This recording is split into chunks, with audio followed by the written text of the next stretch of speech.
Death Blow. Death Blow. Death Blow. Death Blow. Season 3 is finally out. I'm very glad to have arrived to announce the Season 3 of Death Blow podcast.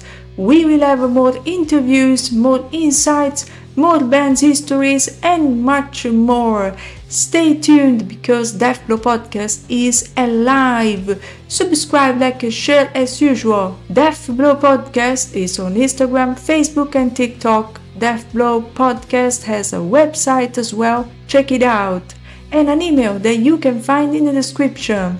So let's start this season 3 with a new band from Netherlands, a one-man band that I had the pleasure to interview. The name is Wurgilno. Consanguineus, the leader and only one composer, had the pleasure to talk about his great passion for the music and how it all started this journey. Right now, I will leave you with the rest of the interview. Enjoy! Okay, so I tried to find some information about your band. I hope the pronounce is good, Wurgilno. And yes, I just want to know, Wurgilno means man on a gallows. What is the real meaning and why did you choose this name? I choose that name because my father had a hobby, which is looking for our ancestors. He's making this family tree, which has become, and he has done that for 40 years, and it became a very big book, very large book. And in that book, there's a story about one of my ancestors in the 17th century who was convicted of being a goat rider, which was a band of robbers here in our region. And he was convicted and he was hanged at the castle. And his body had to be hanged there until it fell off by itself. And that was my inspiration. And I was searching for a word to capture that. And then I found that word, which is an old Saxon word, an old German Saxony word, which meant man on the gallows. So that's the meaning of it, and that's why I choose it. The other question is, did Wurgilno have a lineup at the moment, or it's only you, Consanguineus, behind all instruments? Yes. I've done that for years now with several projects I did, and I played in bands in the early 90s and also in the 2000s. But every time I play in a band, there's always some people who don't want to go forward, and I want to go forward. I want to go into a studio, record something, release something, and most people don't want that. They just want to have a beer in a rehearsing room, and I have a drive, which is I want to go forward with my music, and that's why I chose to do it myself. And for me, it works the best because I don't have to go to a rehearsal room once a week. I can do it anytime I have time at my house because I've got a studio at my house. So every time I've got a new idea, I just go into the studio and record a few guitar riffs or a vocal part or anything I want. So for me, this works the best. Playing in your room is the best. You have the peace, the silence. So I really understand that part. Your album titles are in Dutch. Why this choice? And if you're going to sing in English in the future, will you do that?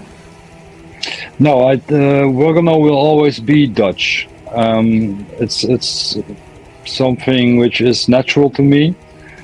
And I think most people internationally will think, well, it's a bit strange, but we've been listening to black metal albums from Norway in Norwegian since the early 90s, and nobody complained about that. So for me, it's a natural thing to do it in Dutch. And the Dutch scene at this moment is also, I think, 75% of all bands in the Netherlands and also Belgium for a part do their lyrics in Dutch, because Dutch is a beautiful language and should be heard.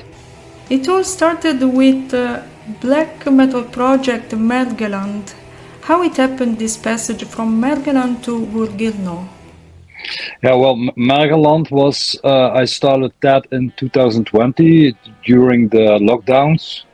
I already had bands before that, and but that was at that moment my way to go.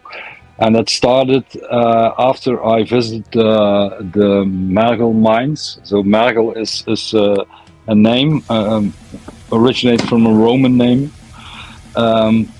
for the limestone that's here in our region to be found, and they call it Mergel.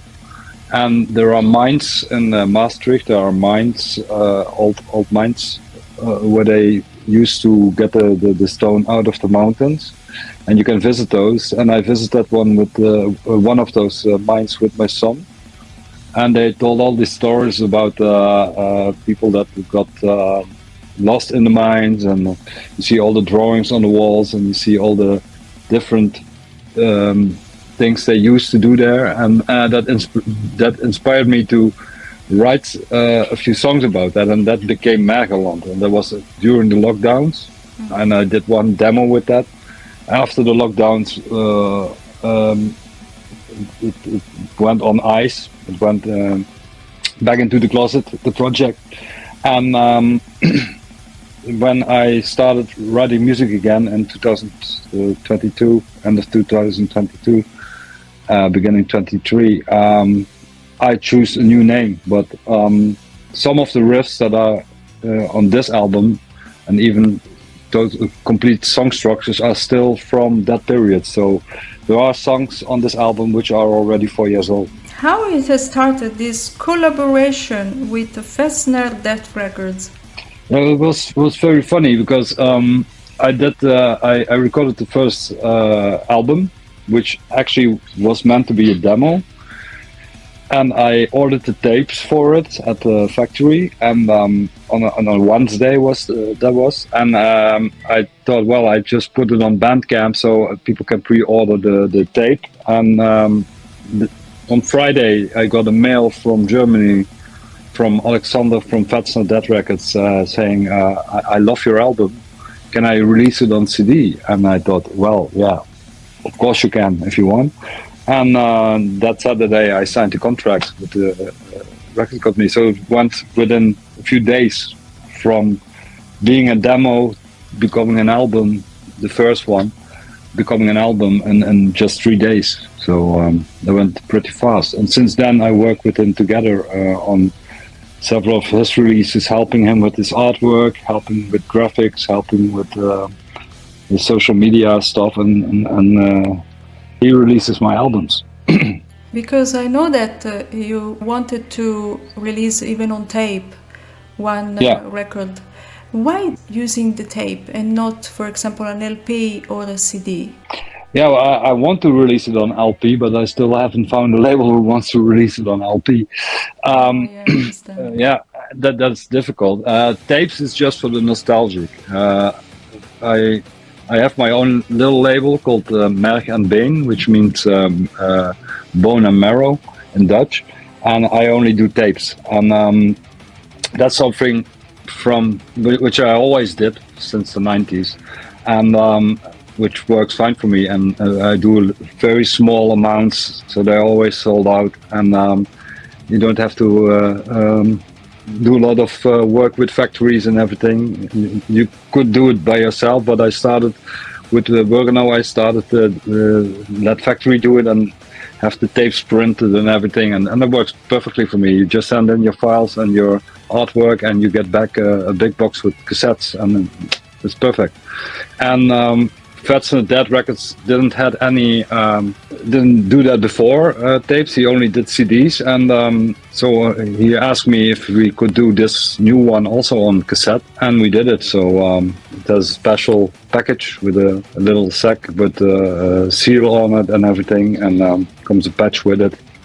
So it looks very good, yeah. And then I have listened some of your songs, and I have to say, in the background you use a keyboard. I think that in black metal you have to use it at the right place. Too much keyboard could bore the listener. Do you agree? Yeah, I agree with that. Should be a more an atmospherical extra, to giving a more atmosphere to the music, but not having it all the time in the music. That's why I always use it sparsely, mostly in between intros or in the middle of tracks where there is no guitars, and I rarely use it in the music itself. There were, of course, bands like Emperor who used it more in the beginning, and they were criticized for that. But I still like the first album. So, but it's the way how you use it. You shouldn't make it given too much an important role in the music, because black metal still is guitar, bass, drums, and vocals, and less keyboards. Yeah, I agree with you about this.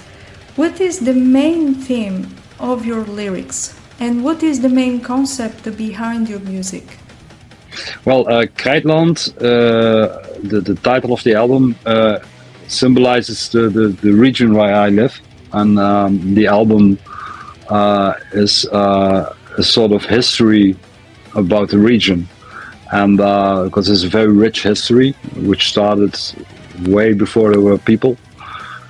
They found dinosaur bones here, the Romans were here, the Normans were here.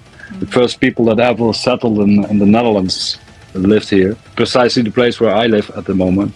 And so much happened, and I'm a history buff, so that's why I choose that theme. But the devil is always watching with us, because in every lyric there's always somewhere evil, which is part of the story. So because it's a very, very Catholic part of the country, the rest of the country is Protestant, and we are the Catholic part together with Brabant, and the devil has always been here. You can find him everywhere where you look. So if you know where to look. Even Italy, for example, is a Catholic country. So yes, I understand that. Yeah. You come from Limburg. How is the black metal scene there? Do you know the bands that live near you, or doesn't exist a real scene? There are bands in Limburg. There are becoming more bands every year. We got some known bands here. We got Sirit Gorgor, of course, from Roermond, and Schavot, who lives in Venray. And there are some bands in more south, a few bands. And on the Belgium side of the border also, Nether from Genk. And but there's not really a scene. I mean, we don't have a club together like some parts of the Netherlands. Like you have some regions have all those bands together in one club, and like the Black Circle in the 90s. But we don't have that here in the south. We are more all by ourselves. So, but there are some connections, and there are some contacts going on. Your second album, Krijtland, what is the English name for it?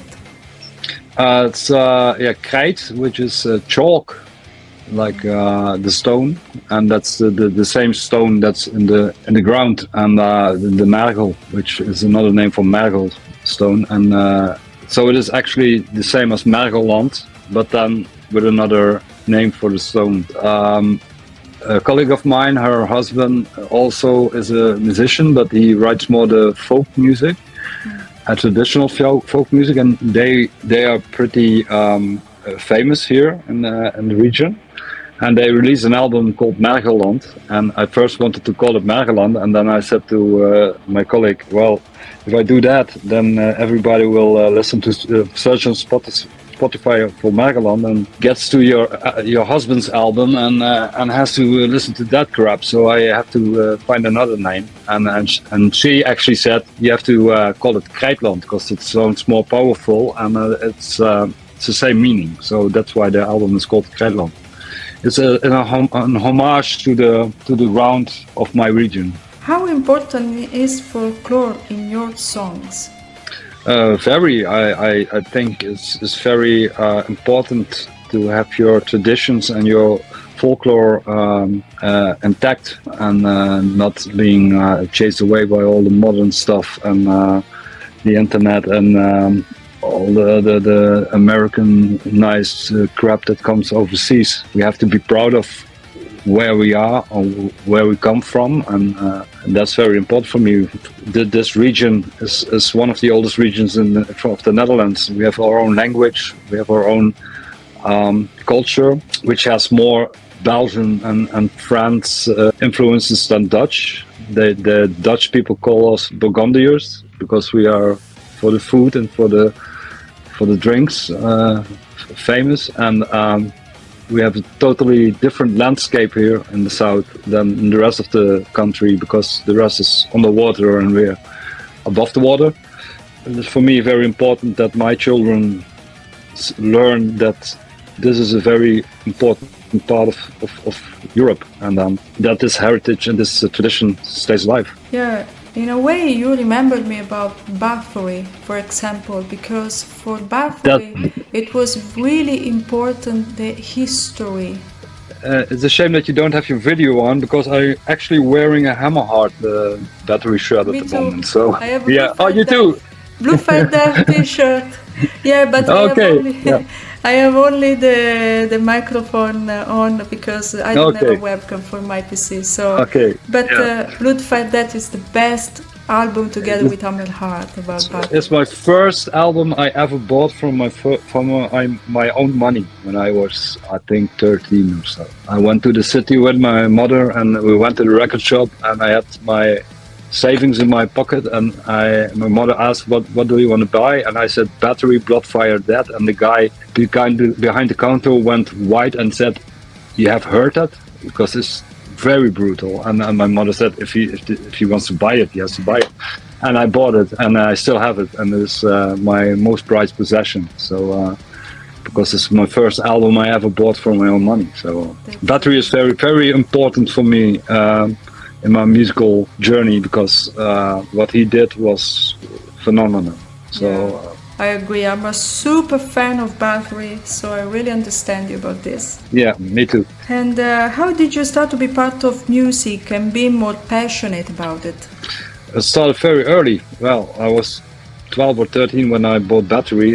Before that, I went to the library and got all my LPs there and put them on cassettes and started writing with bands and doing stuff like that on a very early age. And then when I was 14, I got my first bass guitar and started my first band in '89. Wow. And since then I always played music, always, never stopped. There's not a year that I didn't write a song and or a demo or whatever. And so for me, it's very important to keep going. It's my way of getting rid of my emotions, getting rid of my thoughts, and it's just very important. My wife sometimes says I can take anything away from you in your life except for your music, because then you probably leave us.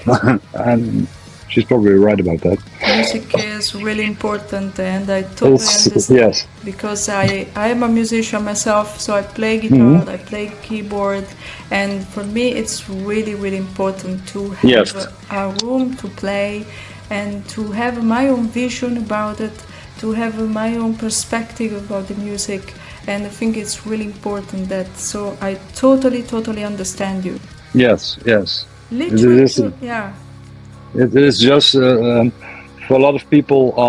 It's not generic. It's something that comes from inside of you, and it's very important sometimes to, especially during those lockdowns. I had to stay home with my children. My wife had to work because she works with disabled people, and I had to stay at home. And I was trapped in my house for 8 months with my children, which were like 4 and the other one was 8 at the time. So I didn't have any contact with grown-ups. When I listened back to the things I wrote back then, besides Mageland, I did some other things too. They're very aggressive, and that's just a way of me having my emotions coming out. And when I listen it back, I can feel what the whole situation back then did with me. And I'm glad that I had my music to channel it and to let it out, and not let it out on other people or even get depressed or something. Literature and movies can be great tools to provide inspiration. Is it the same in your case? Not reading that many books at the moment, but movies have always been my passion. I watch a lot of Japanese movies, but not the manga shit or so, but Akira Kurosawa movies. The samurai movies from the 50s and 60s, I love those. I'm not a big horror fan. I'm more a historical movie fan, and I watch a lot of series and stuff like that. And when it comes to books, they're mostly also historical fiction or historical fact books, like from the First World War or even older history books, actually. So. But I get my inspiration from those too, yeah. Especially books from the region here, when they are about those bokkenrijders, those goat riders. There are a few very interesting books came out about them. Yeah, interesting, very interesting. When will you start working on your next album? Do you have some ideas? Well, at the moment I'm working on another project with the vocalist from Nether. It's a Belgian black metal band, and we are doing a project called Vergankelijk. It's about that your mind, body and soul, not always, I don't know the English translation for Vergankelijk. I have to look that up. But it's about the first part we are making at the moment is the mind, and it's about it's going to be an album about Alzheimer and depression. And the second one will be about the body, so there will be more sicknesses that comes to the body, but probably things like Parkinson also. And that's a project we're working on at the moment. It's more doom black metal. And I'm also working on a project with a guy from Wales, and that's going to be lyrics totally in Welsh. So for 99% of the people in the world, not recognizable, because it's a very difficult language, but it's a very old language. And he's very passionate about it, and we're working on a first album with that too. And when that's all ready, I'm probably going to look if I'm going to make a third album. I'm probably going to do that, but that will be next year, I think. Quitland cover contains a broken house. Do you want to reveal the meaning behind it and who designed it? I did it myself. I did the whole cover myself, also the booklet. I'm working with Photoshop in Photoshop since I think 20 years now. I'm not a professional, but this is stuff that I can do. I worked on the cover for almost 6 months to get it exactly as I wanted, and the cover, the landscape you see is actually the landscape where I live, and the house is just an old ruin that's not existing in real time, but which was designed for the cover, which represents the history, the past. Yeah, that's it actually. This album has been mastered by Jon Schöling in Sweden. How did you enter in contact with him? He actually sent me an email some time ago, in January. No, what was that? Last year, and it was just sending emails to people he's found on Instagram, because he had this little business. He was starting up this little business of mastering. Did a few bands, and I had contact with him, and he did the first single, and I was very pleased with it. So when the album was ready, I asked him if he wanted to do the whole album, and he did it. So and I was pleased with the result. So I'll probably work with him again next time. That's interesting. Playing all songs by yourself is never easy. I read that Tobias Mikko Lord Esgaroth played some guitar riffs in one of your songs. How has it been to work with him? Oh, that went really great because it was a very last minute thing. It was actually because I had a deadline and the deadline was coming very fast, and I had problems with my equipment and in those last weeks. But I managed to get everything together, and then I asked him if he wants to put a guitar riff, write a guitar riff for the title song, and he agreed. And it was on a Sunday I asked him, and on a Thursday I got the files and I started putting them together, and it fitted perfectly. So I was very pleased with it, and it sounds great on the album. What do you want to add to finish this interview? I'm very pleased that I had an interview with you, and what I understand, you just started with this, and I have to say your questions are very, very good, and your English is also very good. My compliments for that. Your musical taste is also very good. When you think that Bloodfire Dead is one of the best albums ever made, and yeah. Well, I send my regards to Italy, and ask everybody who listens to your podcast, try my album, try to listen to it.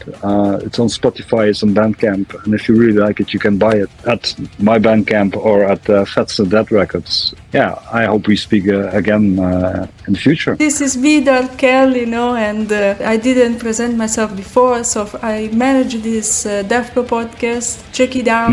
I have Instagram, Facebook, YouTube, TikTok as well, and I'm even on Spotify. If you listen the old episodes, you can even listen. I listen to podcasts on Spotify every day, so I will add you to my list. Yeah, and there is even a special episode about Bathory. 3 episodes dedicated to Bathory, about the biography, so you can check it out, and you can even tell your opinion. Why not? Okay, great. I will do that. I definitely will do that. Yeah, it's not in Italian, because my Italian is shit. So if you have the chance to visit Italy, has a beautiful country. It's really. I've been there. I've been there, but my Italian is crap. It's just like my French is very bad. Yeah. Okay, I will check it out. I will check out your podcast. Thank you so much. See you soon. Bye.